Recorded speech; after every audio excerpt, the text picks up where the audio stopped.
একজন অন্ধ বিপদে পড়ছে, একটা দরজায় যায় ধাক্কা দিছেন। ধাক্কা দিয়ে বলে, কে আসো বাড়িওয়ালা? বাড়িওয়ালা কে আসো? একটু বাইরে আসো, আমাকে একটু বাতি দেখাও, লাইটটা নিয়ে বাইরে আসো। আম্মাকে লাইটটা নিয়ে এসে বাইরে এসো, আমাকে একটু পথ দেখাও। এখন আর লোকজন শুনে বলছে, এই মিয়া তুমি তো অন্ধ, তুমি বাতি দিয়ে কি করবে? কি বলেন, আর বাতি দিয়ে কোনো কাজ হবে? এই অন্ধ বাতি দিয়ে কোনো কাজ হবে? বাতি দিয়ে কোনো কাজ হবে না। অন্ধ বড় চালাক, অন্ধ বড় ব্রেনওয়ালা, বুদ্ধিমান। এবার এই অন্ধ বলে, বাতি দিয়ে কোনো কাজ হবে না, যেহেতু আমি অন্ধ, বাতি থাকলেও যেমন, না থাকলেও তেমন। কি বলেন, ঠিক না? তবে আমার কথা হলো এই, ওই যে বাতিটা যে ব্যক্তি নিয়ে আসছেন, এর তো চোখ আছে। এর কি আছে? এ তো আর অন্ধ নয়, এর তো চোখ আছে। তাহলে এই বাতিটা চোখ জ্বালা, তার হাতে থাকবে লাইট। এই লাইট দিয়ে সে নিজে পথটা দেখবে, কোথায় আছে খালখন্দ, কোথায় আছে গর্ত, কোথায় আছে কাঁটা, আর কোথায় আছে পোকামাকড়, সে নিজেই দেখবে। আর সে নিজেই দেখে দেখে আমার হাতটা ধরে আমার বাড়ি পৌঁছাইয়া দিবে। কি বলেন, দিতে পারবে? দিতে পারবে? বুঝতে পেরেছেন কথাটা? অবশ্যই দিতে পারবে। বাজানরি আমার, যে ব্যক্তিটা অন্ধ, সে কখনো আর অন্ধের পিছ ধরে কখনোই নাজাত পাইতে পারে না, কখনোই সে পথ দেখতে পারবে না, গর্তের মধ্যে পড়ে যাবে। বাজান, কথাগুলো বুঝার চেষ্টা করবেন। যাদের চক্ষু আছে তার পাশ ধরতে হবে। আল্লাহ বলেন, চক্ষুওয়ালাকে। কারা হলো চক্ষুওয়ালা? ও দুনিয়ার মানুষ, যাদের চোখ আছে তাদের পিছ ধরো, তাদের হাত দুখানা ধরো, তোমাকে হয়তো পথ দেখাইতে পারবে। কারণ তো পথ তো হলো দুইটা পথ। কয়টা বলেন? দুইটা পথ। একটা হলো সিরাতুল মুস্তাকিম, সোজা পথ, জান্নাতের পথ, সরল পথ, জান্নাতে চলে যাবে। আর একটা হলো পথ হলো দলালা, গুমরার পথ। আর একটা পথ হলো গুমরাহি পথ। একটা পথ ভ্রষ্ট পথ, যে পথ দিয়ে হাঁটলে এই মানুষটা সোজা জাহান্নামের গর্তের মধ্যে পড়বে। সোজা কোথায় পড়বে বাবা? জাহান্নামের গর্তের মধ্যে যাবে। যেই পথটা ধরলে আমি জান্নাতে যাইতে পারবো, সে পথ কিন্তু আমি চিনি না, জানি না। তাহলে আমাকে অবশ্যই, যারা চৌকালা, তাদের সঙ্গে আমাকে চলা লাগবে। তাদের পিছে পিছে যদি আমি চলতে পারি, তাহলে আমি সোজা জান্নাতে যাইতে পারবো। ঠিক কিনা, জোরে বলো। জান্নাতে আমরা যাইতে পারবো। রসুলের পথ, রসুল আমার চক্ষুওয়ালা। রসুলকে, রসুলকে কি বলেন? বলেন রসুলকে। রসুল আমার চক্ষুওয়ালা। রসুলের চোখ আছে, সাহাবে কেরামের চোখ আছে, আইম্মাই মুস্তাহিদের চোখ আছে, আলেম ওলামাদের চোখ আছে। আলেম ওলামাদের পথ যদি ধরি, আলেমদের কোনো আলেমদের হাত যদি ধরি, তাহলে আমি সোজাসুজি জান্নাতের পথে যাইতে পারবো। কিন্তু আর একটা অন্ধ, তার পথ যদি ধরি, তাহলে জান্নাতে তো যাওয়া দূরের কথাই, দুই অন্ধ জাহান্নামে পড়া লাগবে। কি বলে, লাগবে কিনা বলেন? হায় হায়, হতভাগ্য মুসলমান। এখন চোখ কাদের আছে? আল্লাহ বলেন, ও নবী, চক্ষুওয়ালা ওই ব্যক্তি, যে ব্যক্তি ইলমে কোরআন জানে, যে ব্যক্তি কোরআন হাদিসের মাহের, যারা কোরআন জানে, হাদিস জানে, তারা হলো চক্ষুওয়ালা, তারা হলো শিক্ষিত। তারা হলো কি ভাই? শিক্ষিত। আর তারা হলো শিক্ষিত যাদের কোরআন নাই, হাদিস নাই, কোরআন পড়তে জানে না, যারা হাদিস পড়তে জানে না, মাসলা মাসাইল জানে না, ফরজিয়াত ইলম যাদের নাই, তারা হলো অন্ধ। এখন বলুন তো, একটা গ্রামে 500 মানুষ বলেছি, 500-এর ভিতরে 100 জন চক্ষুওয়ালা, বাকি 400 জন অন্ধ। এ কথাটা ঠিক হলো কিনা বলেন? কে বলেন ঠিক না? ঠিক। কারণ 400 মানুষে কোরআন জানে না। এটা হয়তো বেশিই বলে ফেললাম, হয়তো খুঁজে দেখবেন হাফেজে কোরআন একটা গ্রামে কয়জন আছে? কে বলেন কয়জন আছে? নেই, খুঁজে পাওয়া মুশকিল হয়ে যাবে ভাই। ও মুসলমান, ও বাজানের আমার সোনার চাঁদ বুকি মা ও বোনেরা, কান পাতিয়া শুনুন। যারা মূর্খ মানুষ, যাদের ইলম নেই, কালাম নেই, যাদের ইলম নেই, কালাম নেই, কোরআন নেই, হাদিস নেই, তারা হলো অন্ধ। তারা হলো অন্ধ। এক আনপড় লোক যারা কোরআন শরীফ জানে না, ইলমে হাদিস জানে না, আর এক অন্ধের কাছে, আর এক ডাক্তারের কাছে যায় যদি বায়াত হয়, তার হাত ধরে যদি চলে, তার পিছে পিছে চলে, সে জান্নাতে যাবে না জাহান্নামে যাবে? জাহান্নামে যেতে, জাহান্নামে যেতে উপায় নেই। এই জন্য দোস্তরে আমার, চিন্তার বিষয় হলো আমার একটাই, যে কোরআন না শিখে আমার নসিবটা কত খারাপ করে দিয়েছি, কত খারাপ করে দিয়েছি। হতভাগ্য কপাল, কোরআন না জানা, কোরআন না জানা হতভাগ্য কপাল। এটা মাদ্রাসার উদ্যোগে মাহফিল, এই জন্য কথাটা সামনে আসলো। যারা ইলমি কোরআন জানে তারা হলো কি চক্ষুওয়ালা, আর যারা কোরআন জানে না তারা হলো অন্ধ।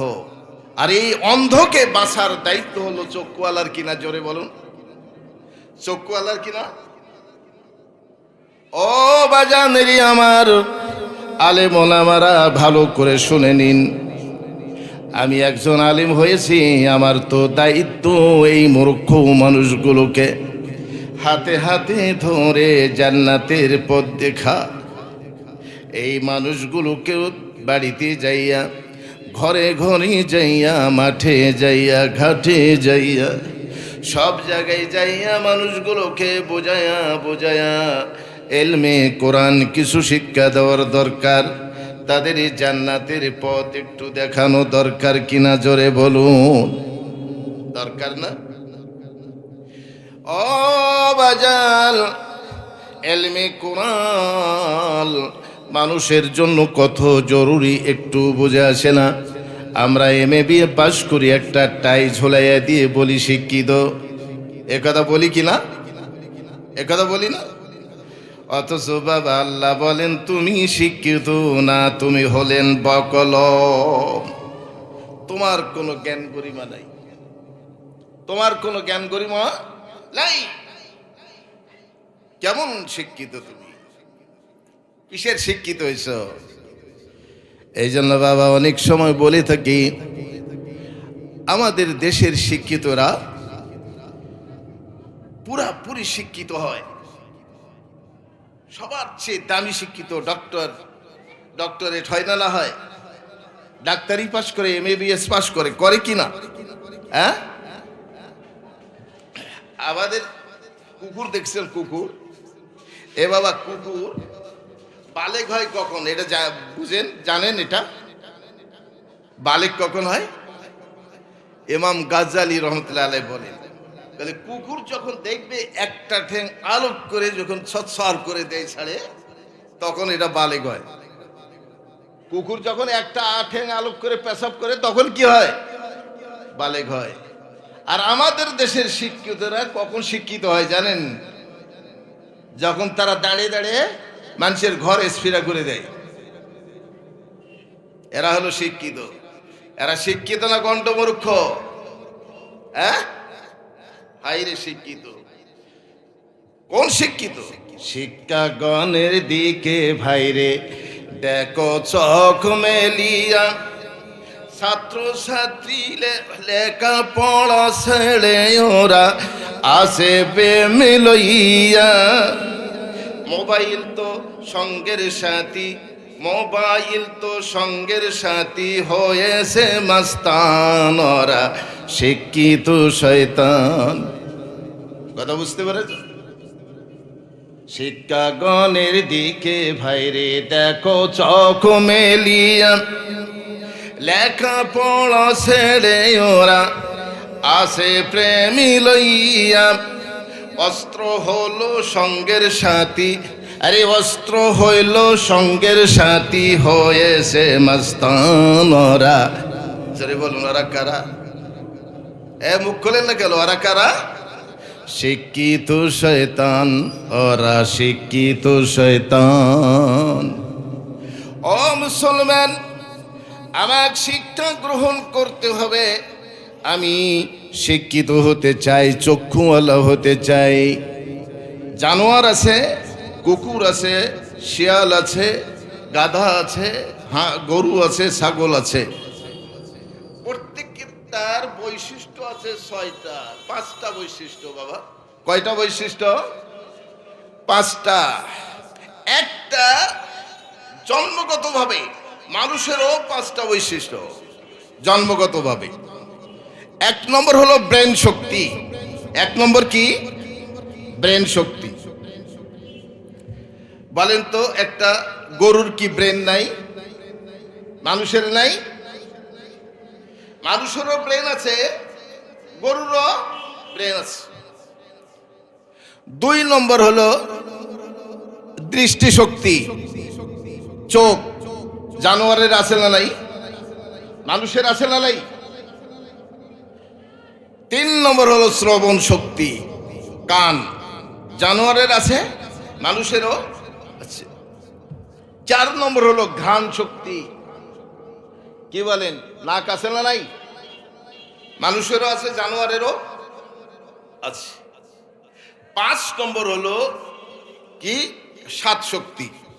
জিহ্বা আছে না নাই? আছে। মানুষের আছে, জানোয়ারের আছে। 6 নম্বর হলো ত্বক শক্তি। জানোয়ারও বুঝে শীত না গরম, মানুষও বুঝি শীত না গরম। কি বলেন? ওদের নাম জানোয়ার, আমার নাম মানুষ হলো কেন? কি বলেন? ওরা জানোয়ার আর আমি মানুষ হলাম কেন? আবার বোঝা লাগবে না? এই জন্য মানুষগুলো আবার 2 প্রকার। মানুষগুলো কয় প্রকার? 2 প্রকার। কতগুলো মানুষ হলো গুণগত, আর কতগুলো মানুষ হলো জাতিগত। যে মানুষগুলো জাতিগত, এই মানুষগুলো আর জানোয়ার কোনো তফাৎ নাই।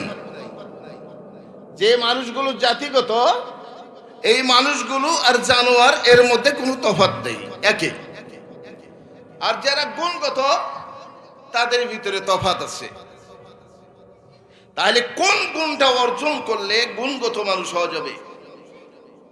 আমাদের এটা জানার দরকার কিনা বলেন? কে বলেন জানার দরকার? জানার দরকার। এই গুণগত মানুষ হইতে গেলে, অরিজিনাল মানুষ হইতে গেলে আশরাফুল মাখলুকাত আমাদের বানাইছেন। আশরাফুল মাখলুকাত হইতে গেলে আমাকে অবশ্যই একটা গুণ আলাদা হাসিল করা লাগবে। জানোয়ারের 6টা বৈশিষ্ট্য মানুষের আছে, জানোয়ারের আছে। কিন্তু যারা গুণগত মানুষ, অরিজিনাল আশরাফুল মাখলুকাত, তাদের জন্য 7টা বৈশিষ্ট্য লাগবে। 7টা বৈশিষ্ট্যর ভিতরে 7 নম্বর বৈশিষ্ট্য হলো আল কোরআন। জোরে বলুন সুবহানাল্লাহ। 7 নম্বর বৈশিষ্ট্য কি? কোরআন। যাদের কোরআন নাই, তারা কখনো মানুষ হতে পারে না, আশরাফুল মাখলুকাত হতে পারে না। হয়তোবা প্রশ্ন করবেন, হুজুর অনেক মানুষ আছে কোরআন জানে না কিন্তু নামাজ পড়ে, আছে না নাই? আছে না নাই? অনেক মানুষ নামাজ পড়ে, অনেক মানুষ পাগড়ি পরে, অনেক মানুষের জুব্বা আছে, তারা তবলিগে যায়, যায় না? না যায়? অশিক্ষিত মানুষ কোরআন জানে না, আল্লাহ রাস্তায় মেহনত করে 4টি মাস লাগাইছেন অথবা 1 মাস চিল্লা লাগাইছেন, লাগার পরে 2-1টা সূরা শিখে নামাজ পড়ে, কিন্তু কোরআন জানে না। কোরআনের আলিফ হরফটাও জানে না, বা হরফটাও জানে না। তারাও কি মানুষ না? কি প্রশ্ন আসে না? এ বাবা, তারাও মানুষ। কেন মানুষ জানেন? তারা কোরআন জানে না, কিন্তু না জানার পরেও তারা গুণগত মানুষ হয়ে যায়। তার একটা হলো সহবত, একটা কি বলেন? সহবতে সালে তোরা সালে কুনাদ, সহবতে তালে তোরা তালে কুনাদ। এই মানুষগুলো অরিজিনাল মানুষ হয়ে যায়। কোরআন আলা যারা হাফেজে কোরআন, যারা আলেম, আলেমে দিন, আলেমে হক্কানি, তাদের সঙ্গে ঘোরাফেরা করে, তাদের সঙ্গে উঠা বসা করে, তাদের সহবতে থেকে থেকে দেখা গেলো এই লোকটা 2-4টা সূরা শেখার পরে, কিছু এলেম কালাম, কিছু মাসলা মাসেল শিখার পরে নামাজি হয়ে যায়। দেখা যায় যে এরাও মানুষের দলে দলভুক্ত হয়ে যায়। এরা হলো গুণগত মানুষের সঙ্গে তারা একেবারে দলভুক্ত হয়ে যায়। পারবো তো? কি পারবো তো? আলেম ওলামার সঙ্গে উঠা বসা করতে পারবো? দেখি কারা কারা পারবে। লিল্লাহে তাকবীর, লিল্লাহে তাকবীর। মুসলিম মোরা হাত তোলেন বাবা, আবার হাত তোলেন। লিল্লাহে তাকবীর। মুসলিম মোরা রসুল সেনা চির রণবীর, আল্লাহ ছাড়া কাউরে মানি না, নারাই তাকবীর। লিল্লাহে তাকবীর। মুসলিম জাগো জাগো গো মুসলিম, ভাঙবে কবে তোর নিন, জাগ্রত হইয়া দেখাও তুমি মর্দে মুজাহিদ। লিল্লাহি তাকবীর, লিল্লাহি তাকবীর। ও মুসলমান, আজকে যারা কোরআন শিখে, যারা কোরআন পড়ায়, যারা কোরআন শিখে, এই 2 জনের জন্য সুসংবাদ আল্লাহ দিয়েছেন, রসুল আমার দিয়েছেন। খায়রুকুম মান তাআল্লামাল কুরআনা ওয়া আল্লামা। দুনিয়ার মধ্যে যত কিছু আছে, দুনিয়ার মধ্যে যা কিছু আছে সবগুলো দামি। এই দামি জিনিসের ভিতরে সবার চেয়ে দামি হলো যারা ইলমে দ্বীন শিখেছে, যারা কোরআন শিখেছে এবং কোরআনকে যারা শিক্ষা দেয়। জোরে বলুন সুবহানাল্লাহ। কোরআন শিখাও ছেলে মেয়েকে, ওহে মুসলমান, মৃত্যুকালে কোরআন শিখাও ছেলে মেয়েকে, ওহে মুসলমান। মৃত্যুকালে পাইবা তুমি, মৃত্যুকালে পাইবা তুমি ওহে পরিত্রাণ। জোরে বলুন সুবহানাল্লাহ, জোরে বলুন সুবহানাল্লাহ। কোরআন শিখাও ছেলে মেয়েকে, ওহে মুসলমান, মৃত্যুকালে হইবে তোমার অতি যে আহসান। একটা ছেলে আলেম হলে পড়বে কোরআন, মৃত্যুকালে ভেগে যাবে মরদুদ শয়তান। ভেগে যাবে কি? মরদুদ শয়তান। ও বাবা, যখন তোমার মরণ হবে, এই মরণের সময় ঘনিয়ে যখন আসবে, তোমার ছেলে শয়তানে পড়ে সূরা ইয়াসিন তেলাওয়াত করবে। যখন সূরা ইয়াসিন তেলাওয়াত করবে বাবা গো, ওই সময় শয়তান দূর হয়ে যাবে। আর তোমার মতো মানুষের মূর্খ সুরূখ মানুষের মুখ দিয়া আল্লাহ এমনি করে কলিমা জারি করে দিবে, লা ইলাহা ইল্লাল্লাহু মুহাম্মাদুর রাসূলুল্লাহ সাল্লাল্লাহু তাআলা আলাইহি ওয়াসাল্লাম। এ বাবা, যারা কোরআন শিখে, আমি তো কোরআন শিখতে পারিনি, আমি তো কোরআন শিখতে পারিনি, তাহলে পড়াইতেও তো পারবো। আল্লাহ রসুল বলেন, বাবা তুমি কোরআন শিখতে পারো নি, কোরআন শিখতে পারো নি, কাউকে শিখাইতেও তো পারবে না, অসম্ভব। তবে একটা কাজ করতে পারো, তুমি যদি এই কোরআনওয়ালাদের সাহায্য করো, যারা কোরআন শিখায় তাদের যদি সাহায্য করো, আল্লাহ রব্বুল আলামিন এই ওসিলায় আল্লাহ রব্বুল আলামিন তোমাকে নাজাত দিয়া জান্নাতের বাসিন্দা বানায়া দিবে, জান্নাতের বাসিন্দা বানাই দিবে। একটা ঘটনা মনে পড়ে গেল, বলবো। হযরতে সুলতান মাহমুদ গজনবী রহমতুল্লাহ আলাইহি, নাম শুনেছেন হয়তো, কি নাম শুনেননি? সুলতান মাহমুদ গজনবী রহমতুল্লাহ আলাইহি 16 থেকে 17 বার ভারতবর্ষ বিজয় করেছেন। সুলতান মাহমুদ গজনবী, সুলতান মাহমুদ গজনবী অনেক ইতিহাস আছে, তার জীবন বৃত্তান্ত অতক্ষণই বলার সময় নাই। তার পিতা সুবক্তগীন যখন ইন্তেকাল করলেন, গদ্দিনশীল হিসাবে এই রাষ্ট্রীয় ক্ষমতা তিনি পাইলেন, রাষ্ট্রীয় ক্ষমতা পাইলেন গোটা ভারতবর্ষে।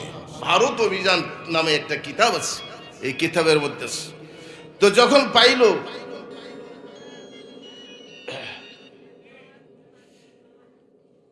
যখন গদ্দিনশীল হিসাবে যখন পাইল,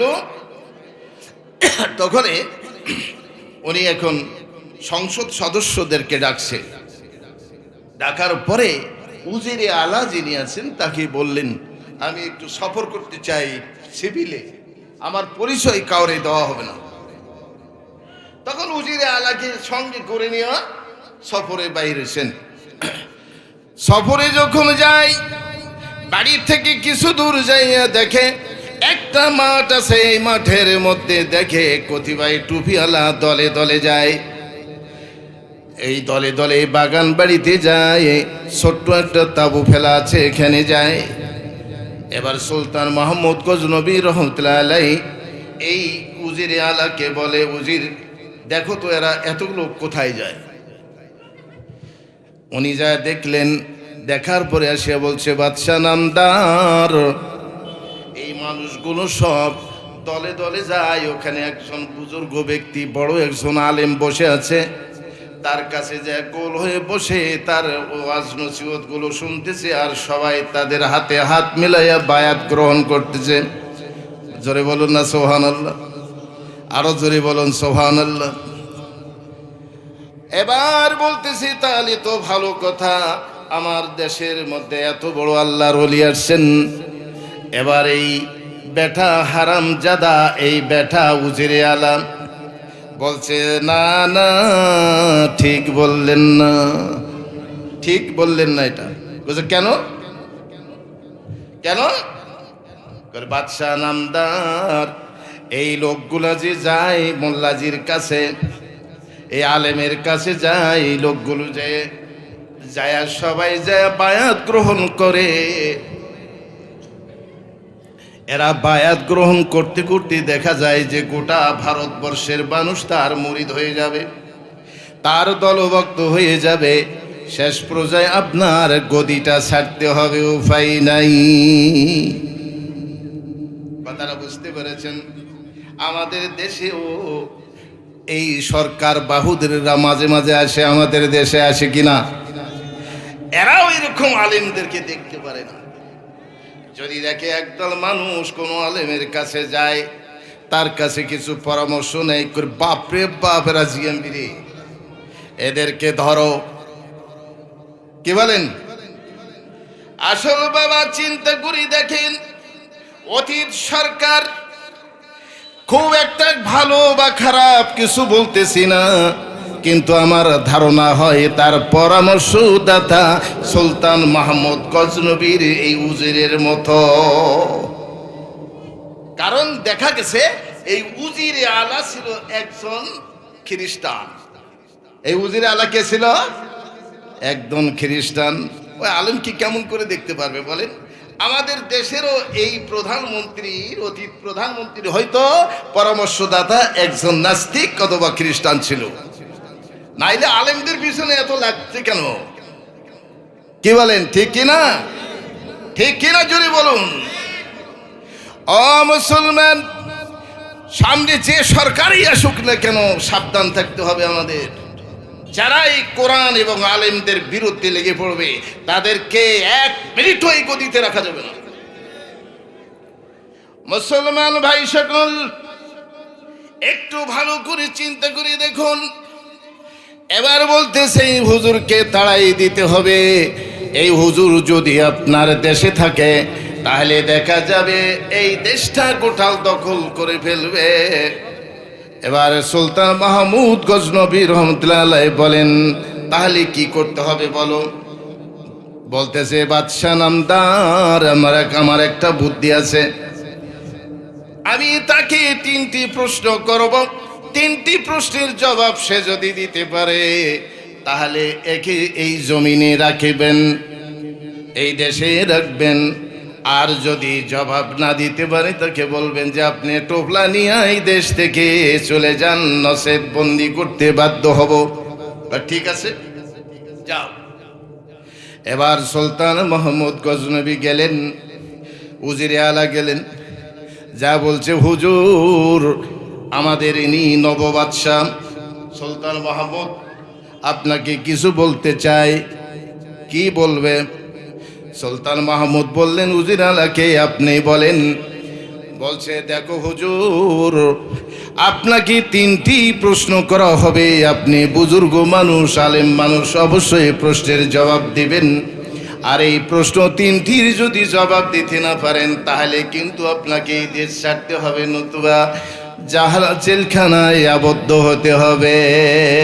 মুসলিম মরা রসুল সেনা চির রণবীর, আল্লাহ ছাড়া কাউরে মানি না, নারাই তাকবীর, লিল্লাহে তাকবীর, লিল্লাহে তাকবীর।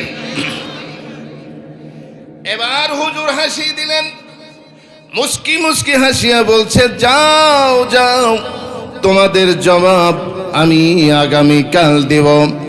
হুজুর ভালো করে স্মরণ রাখবেন, আগামীকাল যদি আপনি জবাবটা না দেন তাহলে আপনাকে দেশ ছাড়া হতে হবে। ঠিক আছে বাবা, যাও, ইনশাআল্লাহ জবাব পাবে। এবার আবার হাঁটা ধরেছেন, হাঁটতে হাঁটতে যায়। যাইতে যাইতে বহু কিছু দেখে যে এক জায়গায় যায় একটা নদী, নদীর একটা উপকূলে ছোট্ট একটা ঘর আছে। এই ঘরের মধ্যে দেখা যায় একটা তালবেলি, মাথায় পাগড়ি আছে, কোরআন পড়তেছে, হাদিসের কিতাব সামনে আছে। এত সুন্দরভাবে পড়ে, লেখাপড়া করে, মনোযোগ দিয়ে দেখে যে বাতাস ঢুকতেছে ঘরের মধ্যে।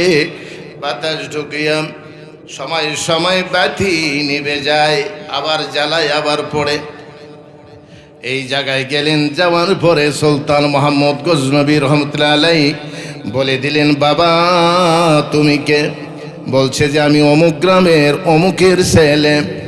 বাবা তোমাকে একটা কথা বলতে চাই। এ বাবা, তোমার আব্বা কি বেঁচে নাই? নিশ্চয়ই বেঁচে আছে। আব্বা আমার বেঁচে আছে, আব্বা আমার বেঁচে আছে। আমার আব্বা জান কিন্তু গরিব, একেবারে মিসকিন, কুলিগিরি করে আমার সংসার চালাই, লেখাপড়ার খরচ দেই। বলছে, দেখো এ বাবা, তাড়াতাড়ি করে বলছি, এই খরচগুলো দেয়। বাবা আমি যদি খরচগুলো তোমার দেই আপত্তি আছে? বলে, তা আপত্তি থাকবে কেমনি? তা তো থাকবে না, দিয়ে দেন। বলছে, বাবা শোনো, তুমি আমারই চিনো না, তোমার যা খরচপাতি সব আমি বহন করব। ইতিমধ্যে এই কথা যখন বললেন, অনেক লম্বা ঘটনা, শেষ পর্যন্ত যখন এই খরচ দেওয়ার কথা বললেন, অমনি সময় এই ছেলেটি দোয়া করলেন, আল্লাহ এই মুসাফিরকে জানি না চিনি না, এই মুসাফিরকে আল্লাহ জান্নাতির উঁচা মাকাম দান করো। জোরে বলুন সুবহানাল্লাহ। এবার চলে গেছেন হুজুরের কাছে, রাত্রে ঘুমাইছেন, পরের দিন উঠছেন, ঘুমের থেকে উঠে উজিরে আলা ওই খ্রিস্টান উজির সুলতান মাহমুদ গজনবীকে ডেকে নিয়ে হুজুরের কাছে গেছেন। হুজুরের কাছে যাইয়া বলেন, হুজুর কালকে যে গতকাল আপনাকে প্রশ্ন করা হয়েছিল, প্রশ্নের জবাব দিন। সুলতান মাহমুদ গজনবীকে বলে দিলেন। হুজুর হাসতে হাসতে বললেন, ওরে বাবা সুলতান, সুলতান মাহমুদ, আমাকে আমার কাছে কেন তুমি প্রশ্ন করো, কি জন্য জবাব চাও? কি গত রাতে তোমাকে কি জবাব দেওয়া হয় নাই? গত রাতে তোমাকে তো জবাব দেওয়া হয়েছে। কে কেমনি? পাগল কোথাকার, গতকাল তোমার কাছে স্বয়ং রসুল সাল্লাল্লাহু আলাইহি সাল্লাম এসে তোমাকে কি জবাব দেওয়া হয়নি? জবাব দেয়নি। প্রশ্ন করেছিল তিনটি। কয়টা প্রশ্ন? এক নম্বর বলছিল যে ইবনে সবুকতগিন, যিনি যে সুলতান মাহমুদ গজনবী সবুকতিনের পিতা, আর কি ওলামা হযরত যে ওয়ারাসাতুল আম্বিয়া, এটা কি বলতে পারবেন? প্রমাণ দিতে পারবেন হাতে নাতে? কিয়ামতের মাঠে যে তালবে ইলমকে খানা খাওয়াইলে, কিয়ামতের মাঠে আলেম ওলামার খেদমত করলে যে আল্লাহ তাআলা কিয়ামতের মধ্যে জান্নাত দিবেন, আল্লাহ অনেক নিয়ামত দিবেন, এটা কি বাস্তব প্রমাণ দেখাইতে হবে। এবার বলে দিলেন, সুলতান মাহমুদ এ কথা কি রসুল তোমারে বলে নেই? বলতেছে আশ্চর্য কথা, হায় হায়, রসুল যে আমি স্বপ্নে আমি দেখেছি, এই কেমন কেমন করে জানে? বলতেছে দেখো, স্বয়ং রসুল এসে তোমাকে উত্তর দিয়েছে। রসুল কি তোমাকে বলে নেই, এই ইবনে সুবক্তগিন, তুমি ওয়ারাসাতুল আম্বিয়ার খেদমত করেছো, তাকে কিছু ওয়াদা করেছো কিছু দেওয়ার জন্য, লেখাপড়ার খরচ বহন করার জন্য, আল্লাহ তোমার এর চাচা কিয়ামতের মাঠে দিয়ে দিবে। জোরে বলুন সুবহানাল্লাহ। তিনটা উত্তর হয়েছে কিনা বাবা? উত্তর পেয়ে গেছেন। এই জন্য ভাই আর তালবে ইলমদের খেদমত করব, আলেম ওলামার সঙ্গে থাকবো, ইনশাআল্লাহ এই দুনিয়াতেও শান্তি পাবো, আখিরাতেও শান্তি পাবো। অযথা অন্ধ ব্যক্তির অনুসরণ করব তো জাহান্নামে যেতে হবে। কি বলেন? আলেম ওলামার পিছে থাকবো তো? সবাই থাকবো? আল্লাহ তাআলা আমল করা তৌফিক দান করে।